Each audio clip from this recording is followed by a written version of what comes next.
change your heart, change your life, change the planet. Whenever we try to conquer an addiction or change a habit, there's going to be a part of us that says, okay, I've weighed and measured this. I don't like the way the balance sheet looks or the profit and loss. There's way too much in the loss category. So things need to change. And now that I clearly see this picture, I want to change. I'm going to change. I'm committed to change. And I'm going to engage in a plan of action that leads to change.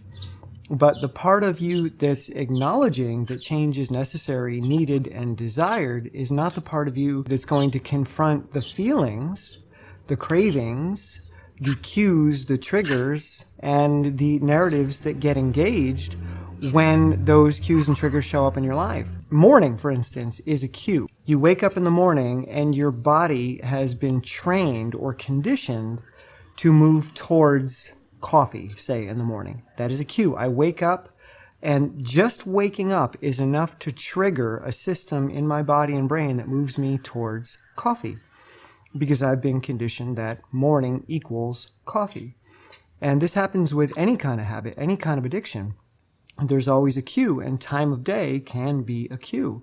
A certain person can be a cue, a certain place, a certain smell, a certain phrase or statement. So when we set our goals to give up these cravings or get away from these addictions or habits, what we don't realize is the part of our brain that's making that decision that's so comfortable with the choice, they see it in the future and like, yes, I'm going to do it.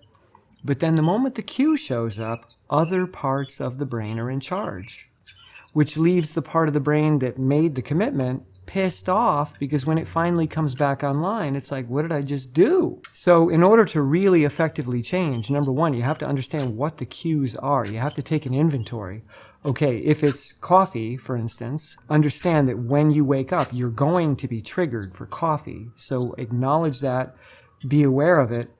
And having coffee in the house or having coffee easily available or driving to work or walking to work, whatever you do, and passing a particular coffee shop, know that that's also going to be a trigger that's going to engage the mechanics of that conditioning.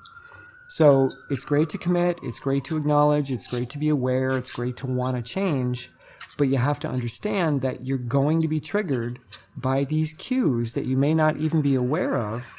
And that when you're triggered, if you haven't really developed an awareness and a mindfulness of what's happening in your body in that moment, you're going to find yourself drinking the coffee and then beating yourself up afterwards because you didn't honor your commitment. So awareness, mindfulness, being with the feelings, even if the feeling is overpowering, even if you're like, yes, I feel myself being drawn towards coffee and I can't stop it. Great, that's fine. Let yourself drink it. But just be mindful as it's happening rather than suddenly having that narrative engine come on and come up with reasons why the coffee is actually the best thing to do. Because you're moving towards the coffee unconsciously, and you really only get into trouble when your consciousness jumps on the bandwagon because it doesn't want to feel bad. It doesn't want to feel like the backseat driver. It wants to feel like it's got the steering wheel. So it says, oh, well, maybe just this time.